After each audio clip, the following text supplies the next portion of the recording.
Hi, I'm Chef Michael Bradford, and today we're going to be making apple pie. This week's theme is how I can make a difference in my country. So we made an apple pie that was different. Okay, scholars, so here's a little overview of the ingredients that we will be using this week in our different apple pie. Here you can see we've got some apples, some seasonings, and some sugar. So first we're going to pour about 1.5 cups of walnuts into a bowl, add fermented honey, enough to cover the bottom of the bowl. Then you'll mix up the walnuts. And now we're taking 3 points of a star of anise and then crushing it up really small and fine into a powder that we will add to the walnuts and mix in as well.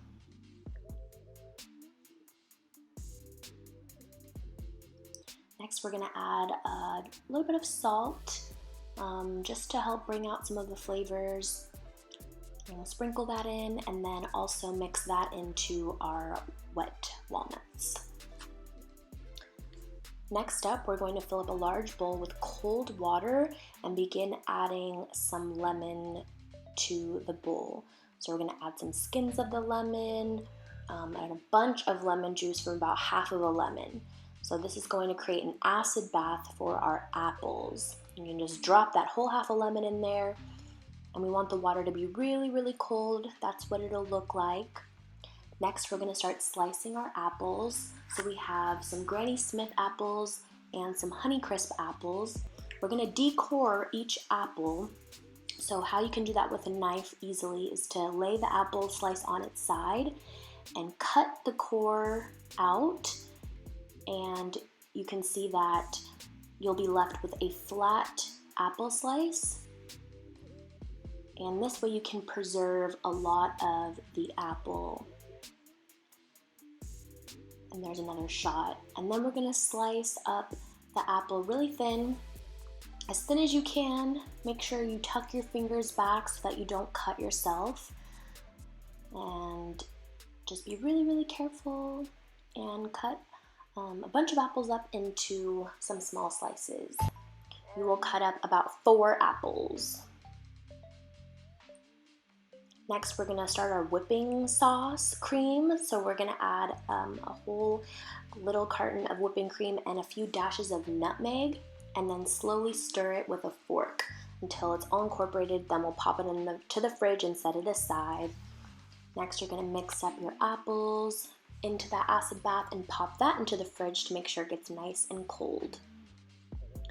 Now we are going to take the 2 remaining apples and slice up the slices really small into matchstick style pieces, and then chop that up even more fine and add that to a bowl, and we'll be adding this to our pancake mix. Now you're going to sprinkle some salt over those apples just to help bring out the flavor. Mix that all in there. And then we're going to zest a lemon. Now if you don't have a lemon zester, you can also slice off a thin layer of the skin, the surface of the skin, and then you'll be cutting it up or slicing it up into very small, thin pieces, as small as you can get it. So you'll go long ways, then you'll turn the slices horizontally and chop those up really, really small. And yeah, this is just an alternative method that you can use if you don't have a lemon zester at home, and it'll give you a similar enough effect. We're going to go back in with our zester and zest off a majority of the lemon skin, 1 lemon, and then mix that into our small apple pieces. Now taking a pre-made refrigerated crust, we're going to gently unroll this crust. You can make your own crust, but that takes a really long time, so we're cheating here. And then we're going to cut off all of the edges to make a perfect square. So right now it's round, but we'll have to cut those edges off.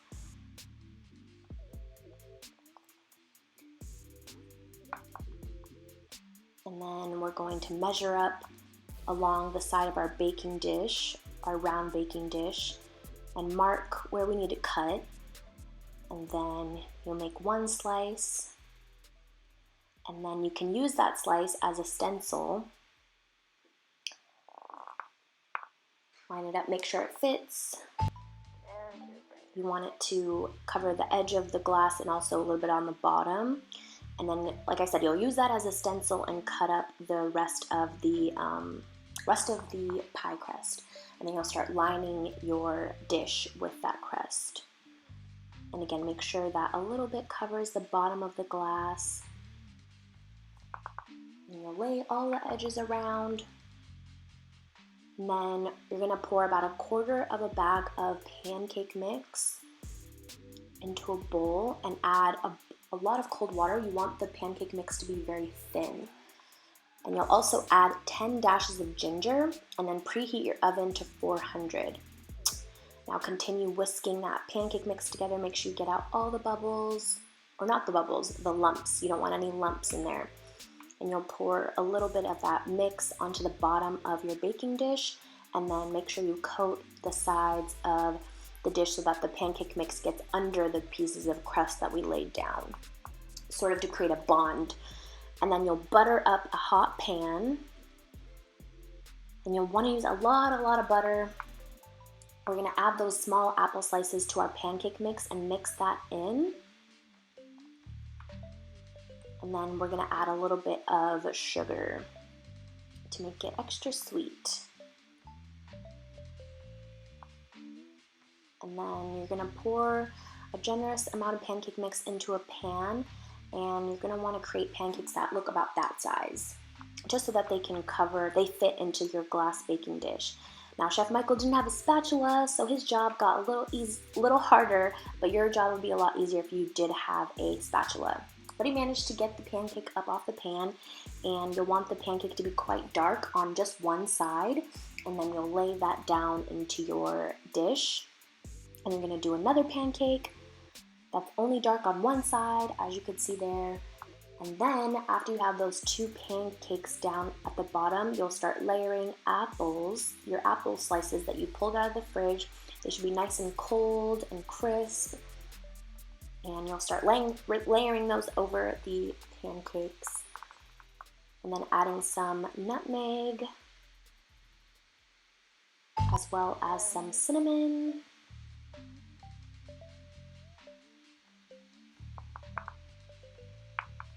And then a little bit of salt and some sugar. Then you'll layer another pancake over top that, and then add another layer of apples. So you've got 2 pancakes, apples, another pancake, and then apples. And then season those apples with the same seasonings. Now we're going to start our lattice. So with the other piece of pie crust, you're going to cut that into thin strips and then start a lattice. So you just pull up every other and then lay a strip down and alternate which pieces you pull up, so it'll create a cool lattice. And you don't have to do this, you can just lay them down however you want, but this is a cool way to make a fun design on the top of your pie with crust.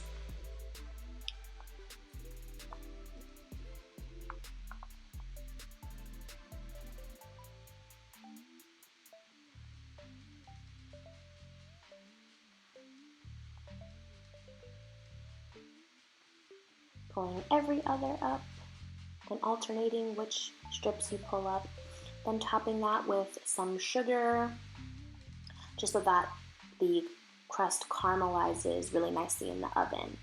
So you'll want to place that on a hot pan, on a hot sheet pan, and then we're going to bake that at 400 for just 5 minutes, and then at 350 for 25 minutes. And then we're going to whip up our whipped cream that we had in the fridge. Try to do it as much by hand, but if you have a hand mixer, that'll get it nice and fluffy.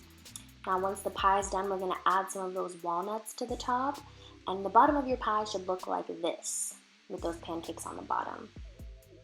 And everything is all crispy and well done. And then here's what a slice of the pie looks like. Drizzle some of that. We called it nutmeg sauce because it didn't get as fluffy as we wanted it to, but it was still really, really tasty. And we poured a bunch of it on the top of our slice of pie because it was so good.